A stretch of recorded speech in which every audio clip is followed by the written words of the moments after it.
From the New York Times, it's The Headlines. I'm Tracy Mumford. Today's Thursday, May 22nd. Here's what we're covering.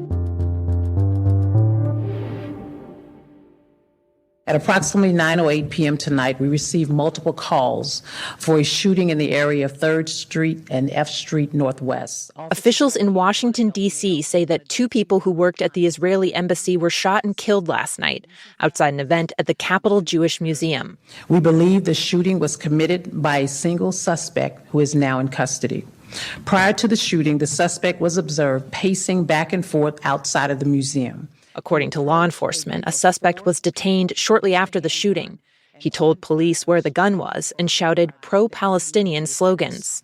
The suspect chanted, "Free, free Palestine," while in custody. The suspect has been tentatively identified as Elias Rodriguez of Chicago, Illinois. The event at the museum was a gathering for young Jewish professionals.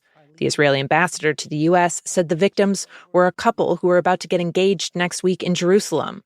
The Israeli embassy, where the victims worked, has been a particular focus of protests amid heightened tensions over Israel's military campaign in Gaza after the October 7th attack by Hamas. What I do know is that the horrific incident is going to frighten a lot of people, and I want to be clear that we will not tolerate this violence or hate in our city. D.C.'s Mayor Muriel Bowser denounced the shooting as terrorism and said the community would stand together against anti-Semitism. President Trump also posted on social media, quote, "Hatred and radicalism have no place in the USA." In response to the shooting, the Prime Minister of Israel, Benjamin Netanyahu, has ordered increased security for Israeli diplomatic missions around the world.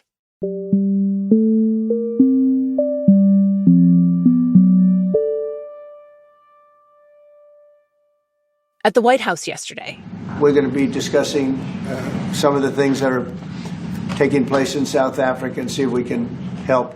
President Trump hosted the president of South Africa, Cyril Ramaphosa, for a meeting that started cordially.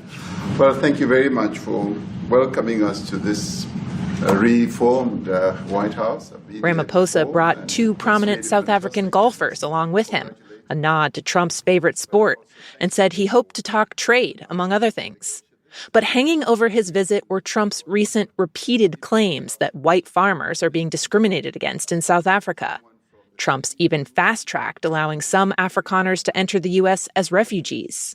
The president has insisted that there are mass killings of Afrikaner farmers in South Africa and that the government is seizing their land. Both of those claims are not supported by any evidence that President Trump has presented, but he has insisted on those over and over. My colleague John Eligo covers South Africa and was in the Oval Office for the meeting. He says Ramaphosa tried to refute Trump's claims of white genocide. And then right after that is when sort of like... Wait. Things completely changed. We have thousands of stories talking about it. Sure. And we have documentaries, we have news stories. And that, is Natalie here, somebody here to turn that? I could show you a couple of things. President Trump said, "Turn down the lights." And I looked over my shoulder, and there was a White House aide. She was opening up a laptop right there and about to cue something up. The lights dim, and all of a sudden you hear the TV start to play. A video mashup then played in the Oval Office, including footage of people calling for violence against white farmers. One of the clips showed a row of white crosses that Trump said, incorrectly, was a burial site for white farmers. So it was this very provocative video. And then after the video went off, Trump had a stack of papers next to him. And he said, look, all of these news articles are about people who were killed recently. And he kept on saying, this one is recent. It's death, death, death.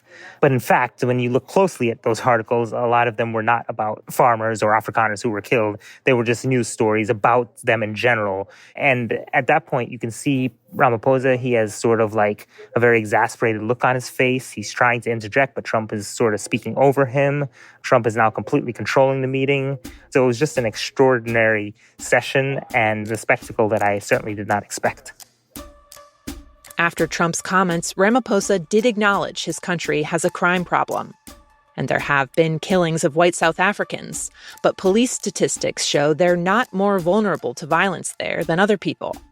Overall, the meeting underscored Trump's selective concern about human rights in other countries. On his recent tour of the Middle East, he met with the leaders of several repressive regimes, but said he would not lecture them about how they treat their citizens.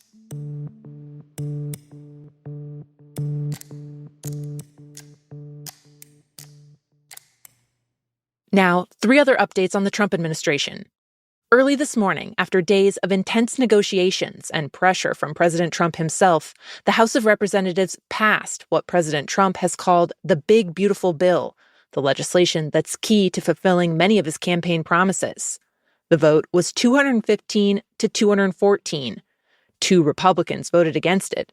Another Republican voted present as a protest vote.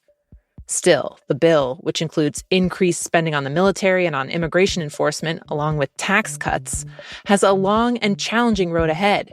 It's expected to face substantial changes in the Senate. Also, they're giving the United States Air Force a jet, okay? And it's a great thing. President Trump and the Pentagon said yesterday that the U.S. has officially accepted a luxury Boeing 747 from Qatar that will be turned into a new Air Force One. Trump has made clear that he wants the civilian jet retrofitted as soon as possible, an upgrade that could cost $1 billion. But lawmakers from both parties have raised concerns about the plane, saying it could pose a security risk. For example, it could have secret listening devices installed, and that Qatar might have gifted the plane to try and influence the president. And the Justice Department is stepping back from its efforts to reform nearly 24 police departments across the country that have been accused of civil rights violations. Those efforts, known as consent decrees, came in the wake of high-profile police killings and set requirements for how police should be trained and disciplined. The head of the DOJ's Civil Rights Division now says the agreements are ineffectual and a, quote, injustice against the police.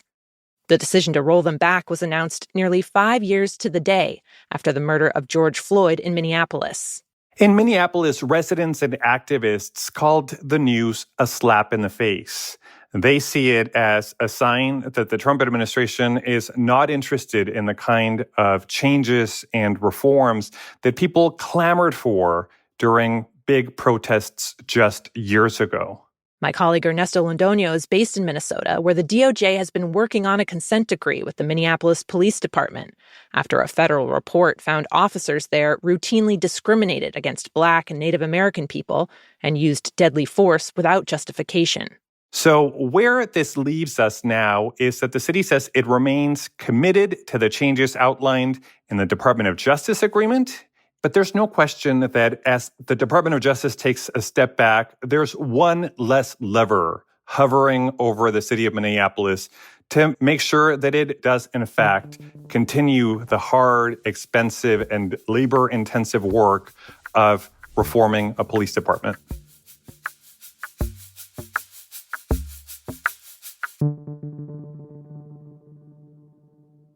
And finally, every morning across the country, nearly a third of kids eat cereal for breakfast. What's that? They're new Fruit Loops Super Loopers. It's actually the most commonly consumed food product for children aged 5 to 12. It's the perfect combination of peanut butter and chocolatey flavors. But a new study has found that breakfast cereals have been getting less and less healthy. Researchers studied 1,200 new and reformulated cereals that were launched between 2010 and 2023 and found that their average fat, sodium, and sugar content increased significantly over that time. The findings were published yesterday in the journal JAMA Open Network. One of the study's authors told The Times he was surprised by what they found, since consumers have become increasingly health conscious and more aware of the links between eating too much sugar, salt, and fat and serious health conditions like diabetes and cancer.